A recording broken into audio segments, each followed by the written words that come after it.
रोशनपुर नाम के गांव में चंदा और शांति नाम की जिठानी और देवरानी रहती थी। चंदा का पति बहुत पैसे वाला था, उनके पास किसी भी चीज की कोई कमी नहीं थी और उसके विपरीत शांति का पति बहुत ही गरीब और नशेड़ी था। शांति चंदा के घर में काम करके अपना घर चलाती थी। भाभी, घर पर खाने के लिए कुछ भी नहीं है, अगर आप थोड़ा खाना दे पाए तो बहुत मेहरबानी होगी। मुझे जो भी पैसे मिलते हैं वो तो आपके देवर नशे में उड़ा देते हैं। ये तुम लोगों का ना रोज रोज का ड्रामा हो गया है। अब देवर जी कमाते नहीं है तो मैं क्या करूं? तुम्हारा पति तो तुम्हारी सारी कमाई दारू में उड़ा देता है, रहने दो भूखा उसे। अरे ऐसे मत बोलिए भाभी, आप तो जानती ही हैं कि वो मन के कितने साफ हैं, पर इस बेरोजगारी के कारण उन्हें दारू पीने की लत लग गई है। अरे अपना ये रोना गाना बाद में कर लेना, पहले काम निपटा ले घर का। मेरा और टाइम खराब ना कर। जा गेहूं पीस ले, फिर तुझे कपड़े भी धोने हैं। शांति रसोई घर में जाकर गेहूं पीसने लगती है। पीसते पीसते कुछ गेहूं वहां कपड़ों में गिर जाते हैं, जिसे देखकर उसके दिमाग में एक आइडिया आता है। क्यों ना ऐसे ही थोड़े गेहूं मैं अपने पल्लू में बांधकर घर ले जाऊं, फिर एक बर्तन में जमा कर लूंगी और उसे पीसकर रोटी बना लूंगी। कुछ दिन तो ऐसे ही चलता रहा, मगर फिर एक दिन चंदा ने शांति को ऐसा करते हुए देख लिया। अरे पहले तो मुझे लगा तुम लोग बस गरीब हो, पर तुम लोग तो चोर भी हो। चोरनी कहीं की। मुझे तो लगता था तू गेहूं पिसती है, पर तू तो अपने पल्लू में गेहूं छुपा कर ले जाती है। निकल मेरे घर से। मुझे माफ कर दो भाभी, हमारे पास खाने के लिए एक दाना तक नहीं था, इसलिए मुझे ये सब करना पड़ा। अरे तुम लोग मेरे रिश्तेदार हो, इसीलिए दया कर तुझे मैंने अपने घर पे काम पर रख लिया, पर तू और तेरा पति हमारे खानदान का नाम मिट्टी में मिलाने पर उतारू हो चुके हैं। आपको मुझे जितनी गालियां देनी है दीजिए, मारना है तो मार भी लीजिए भाभी, पर मुझे काम से मत निकालिए।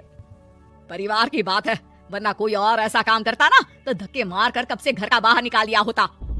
रोते रोते शांति अपने घर चली जाती है, जहाँ उसका नशेड़ी पति कहता है, अरे कहाँ रह गई थी कामचोर, इतनी देर क्यों कर दी? आज पैसे लाई कि आज भी खाली हाथ वापस आ गई है? अपने हाथ दिखा, जरूर पैसे छुपा लिए ताकि मैं दारू ना पी पाऊँ। नहीं जी, मैं आपसे क्यों छुपाऊंगी, और अभी आप दारू पीने की बात कर रहे हैं, उसी कारण तो आज हम लोगों की ये हालत हो गई है। इसी काम की नहीं है तू, बिना मार खाए समझेगी नहीं। रख, अभी तेरे होश ठिकाने लगाता हूँ। रामलाल शांति को बहुत मारता है।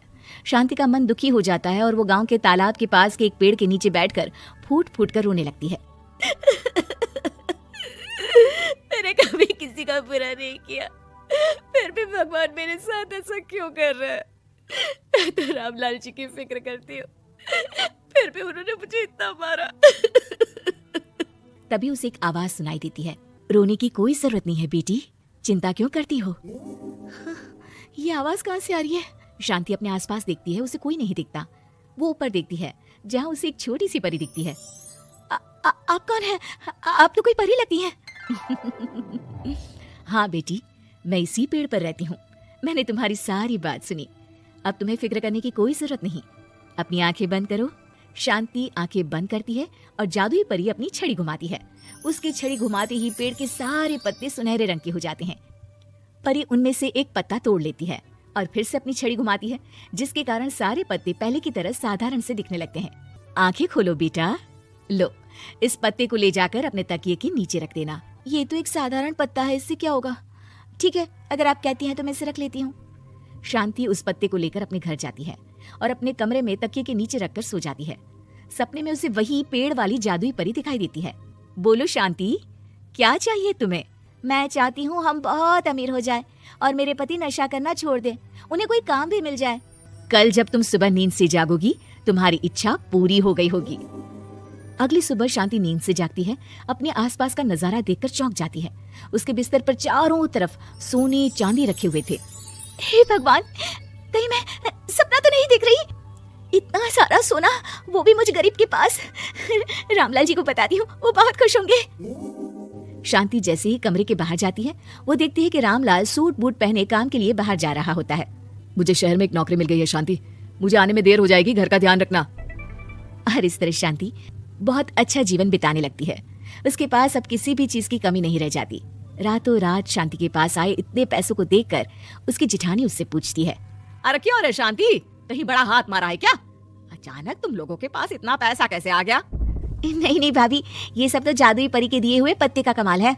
शांति जादुई पत्ते के बारे में सारी बात चंदा को बताती है, जिसे सुनकर चंदा के मन में लालच आ जाता है और वो झूठ मूठ रोते हुए उसी पेड़ के नीचे जाती है, जहाँ उसकी रोने की आवाज सुनकर जादुई परी कहती है, क्या हुआ बेटा, क्यों रो रही हो? मैं बहुत गरीब हूँ, मेरे पति मुझे बहुत मारते हैं, अब मैं जीना नहीं चाहती। चिंता मत करो बेटा, अपनी आंखें बंद करो। जादुई परी चंदा को भी उसी पेड़ का एक पत्ता देती है और तकिए के नीचे रखने को कहती है। चंदा उस पत्ते को लाकर अपने तकिए के नीचे रख लेती है और अगली सुबह जब उठती है तो उसके कमरे में चारों तरफ सांप बिच्छू रहते हैं। अरे बचाओ बचाओ, कोई मुझे बचाओ। ये कैसा पत्ता है जिसे लाने के बाद उस गरीब शांति के पास तो इतना सारा सोना आ गया, और मेरे चारों तरफ ये सांप बिच्छू। अरे कोई बचाओ। चंदा अपनी जान बचाती हुई शांति के पास जाती है। चलिए भाभी, मुझे लगता है आपके घर में सांप बिच्छू को बस जादुई परी ही हटा सकती है। दोनों मिलकर जादुई परी के पास जाते हैं। ये सब तुम्हारे बुरे इरादों का नतीजा है चंदा। तुम झूठ मूठ बस पैसे के लालच के कारण यहाँ आकर रो रही थी, इसीलिए तुम्हें जादुई पत्ते ने उसकी सजा दी। अरे मुझे माफ कर दीजिए जादुई परी, मेरे मन में लालच आ गया था। अरे शांति, तुम भी मुझे माफ कर दो, मैंने तुम्हारे साथ बहुत गलत किया, फिर भी तुम मेरी मदद के लिए आई। चंदा को अपनी गलती का एहसास हो जाता है, इसलिए जादुई परी उसके घर से सारे सांप बिच्छू को गायब कर देती है। चंदा और शांति आपस में मिलजुल कर रहने लगती हैं।